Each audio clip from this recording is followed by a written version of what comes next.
Your left eye is already swollen shut. A guard struck you earlier when you hesitated stepping from the cart. The swelling has tightened the skin so badly that blinking feels like dragging glass across bone. The world on that side is red haze and pressure. Your jaw aches from clenching it too long. The rope around your wrists has broken skin. Dried blood stiffens when you flex your fingers.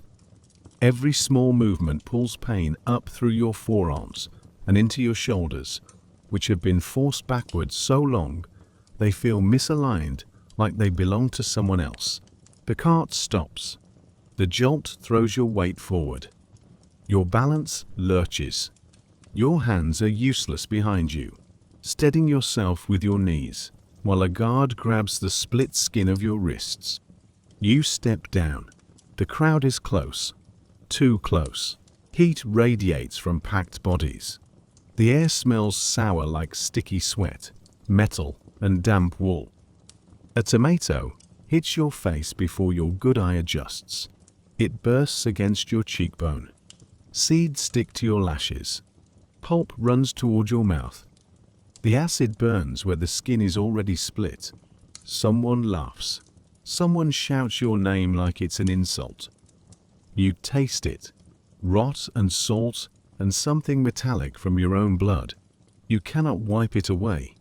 Before this gets worse, subscribe, because we don't narrate history from a safe distance. We put you inside it, and it is about to get worse. Your calves tremble from sitting rigid for hours. Blood rushes downward too fast, and your knees threaten to fold. The wooden stairs of the scaffold are uneven. Without hands to steady yourself, the muscles in your ankles strain to keep you upright. Halfway up, your swollen eye waters. Salt runs into the cut skin at your wrists when the rope shifts. The sting is sharp and immediate. The platform feels colder than the morning air. The guillotine stands in front of you. Up close, it smells faintly of iron and wet wood. The base of the frame is darker than the rest. Not dramatically, just enough. You kneel. The impact jars your knees and sends a shock up your thighs. The plank beneath you is damp. Cold seeps through fabric into skin. Your body tips forward because your hands are bound. A hand grabs your hair. Not gently. Your scalp tightens as your head is yanked backward. The pull sends sparks across your vision. Your jaw snaps shut and pain flares along the hinge. Cold metal touches the back of your neck. Scissors. They cut fast.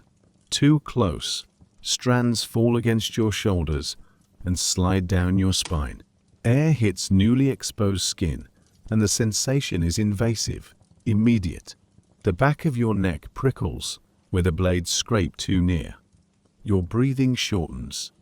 Each inhale feels shallow, like it doesn't reach the bottom of your lungs. Your heart pounds so hard, you feel it in your teeth. A firm hand presses between your shoulders. You are forced forward, cheek slamming against the board. The splintered wood presses into skin, already irritated by sweat and pulp. The smell is stronger here: sawdust, iron, fear. Your neck lowers into the curved hollow. The edge presses beneath your jaw. Your chin is forced downward, compressing the front of your throat. The next inhale feels smaller than the last. The wooden collar descends. It touches the back of your skull and closes. Pressure settles around your neck. There is no room to lift, no room to turn. The muscles at the base of your skull tighten involuntarily. Above you, metal slides upward. The sound vibrates through the frame and into your cheekbone. You feel it before you fully understand it. Your pulse surges. Your fingers curl behind you, nails biting into your own palms.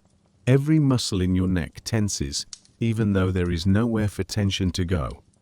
The drums stop. Silence falls hard.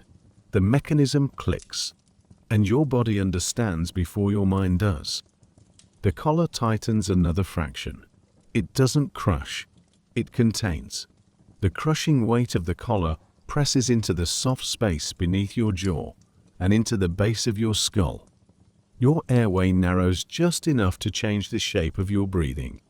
Each inhale is thinner than the last. You try to swallow. The motion grinds the front of your throat against the edge of the lunette. It doesn't complete cleanly. Saliva pools at the back of your tongue, and you force it down. Your tongue feels too large for your mouth. Your heartbeat slams against your teeth. It pounds in your ears. It vibrates along your jaw. The sound of it nearly drowns out the crowd. Above you, the blade reaches its highest point. You hear the dull scrape of metal settling into place. The vibration travels through the frame and into your cheekbone. Your swollen eye pulses in rhythm with it. You focus on a knot in the wood inches from your face. It's stable. It doesn't move. You cling to it because everything else is trembling. The release does not come. Not yet. There is a pause. It is longer than it should be. Your body does not understand pause. Your body understands impact. The waiting is worse. Your pulse spikes higher. The muscles in your neck tighten until they begin to shake. You cannot lift your head, but you try. The collar presses harder into bone. A drop of tomato pulp slides from your cheek into your mouth. You taste rot again. You swallow because you cannot spit. Your jaw trembles. Your molars grind so hard that pain flashes into your temples. The sound of your teeth scraping inside your skull is louder than the crowd. Still, nothing. The blade remains suspended. The crowd shifts. A murmur ripples outward. They expected spectacle. They expected immediacy. They get delay. Above you, a voice mutters something you cannot make out. Metal shifts again. A small adjustment. The blade rises slightly, higher than before. The realization hits your stomach before it reaches your thoughts. It did not release cleanly. Your body reacts before you can stop it. Adrenaline surges so violently, your fingers curl until your nails cut deeper into your palms. Your shoulders strain backward against the rope. Fibers grind into torn skin. Something rips a little further. Your breathing fractures. Sharp, shallow, fast. Your throat contracts uselessly against wood. A hand appears at the back of your head. Not cruel, not kind. Precise. It steadies you, forcing your neck back into exact alignment. The fingers press into your scalp, where the hair was cut. The exposed skin there burns. You are suddenly aware of your neck in a way you have never been before. The weight of your head, the narrowness of the vertebrae beneath it, the pulse traveling through each artery. You feel how breakable it is. Another metallic sound, clearer. The blade locks. The crowd goes quiet again. You inhale. The breath stutters halfway down because your diaphragm is trying to decide whether to brace for suffocation or impact. Your ribs tighten. Your abdomen clenches. The pause stretches, long enough for nausea to rise. Your stomach flips violently. Heat climbs up your throat. Your mouth floods with saliva again, thicker this time. Your body prepares for trauma before your mind does. Your legs begin to tremble. It starts in your thighs, a fine vibration. It spreads to your calves. Your knees threaten to buckle, even though you are already kneeling. The wood beneath your cheek is damp from your breath. Your swollen eye throbs harder. The pressure inside it feels like it might burst outward. The crowd murmurs again. They think the moment has passed. It hasn't. Above you, the mechanism clicks once more. Louder. Definite. The sound slices through everything. Every muscle in your body locks. Your jaw clenches so hard, pain shoots through the hinge and into your ear. Your fingers curl. Your spine arches uselessly against restraint. Your lungs freeze mid-breath. There is no pause this time. The blade drops. Fast. Heavier than you imagined. The impact is not elegant. It is violent and blunt, a hard metal crack, followed by something wet and final. For a fraction of a second, your body does not understand what has happened. Your jaw is still clenched. Your fingers are still curled. Your lungs are still trying to hold air. Then the shock reaches you. The first thing your body does is convulse. Not dramatically, not heroically, just violently. Your shoulders jerk against the rope. The fibers tear further into skin already split. Your spine snaps backward in a reflex arc that no longer has direction. Your lungs try to finish the breath they started. They can't. The air leaves in a broken rush that never becomes an exhale. Your legs fire next. Hard. A sharp kick that rattles the platform. Your thighs contract with full force, sending a tremor through muscle that no longer has command. The body does not know it has ended. It continues. Your fingers twitch behind you. They open and close once, twice. Nails scrape against your palms. There is no intention, just electrical discharge firing through nerves that are still active. The platform grows slick beneath you. The smell changes immediately. Iron. Hot. Fresh. The executioner moves quickly. Professional. Efficient. The rope around your wrists is cut. Your hands fall open as if they were never clenched. Without tension, the joints loosen. The shoulders slump forward in a way they never could while you were braced. Your torso shudders again. A final muscular contraction ripples down through abdomen and hips. It is mechanical, a system emptying itself. Above the basket, your head is lifted. The swollen eye remains half open. For a brief moment, the mouth moves. Muscle fibers fire once more before silence reaches them. The jaw flexes. The lips part slightly. The crowd gasps. They think they have witnessed defiance. They have witnessed electricity leaving tissue. Your body below continues its own final rebellion. A tremor runs through your calves.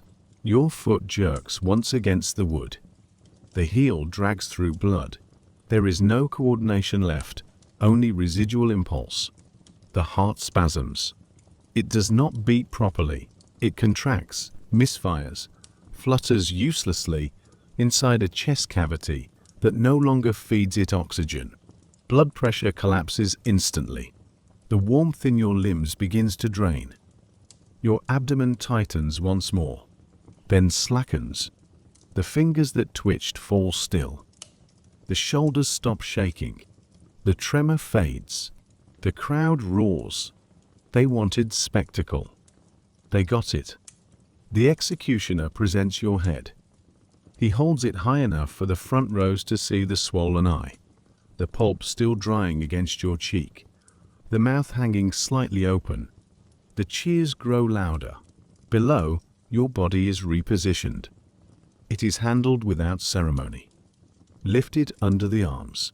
The weight behaves differently now. Without tension, the neck does not hold form. It is simply interruption, dark and unfinished.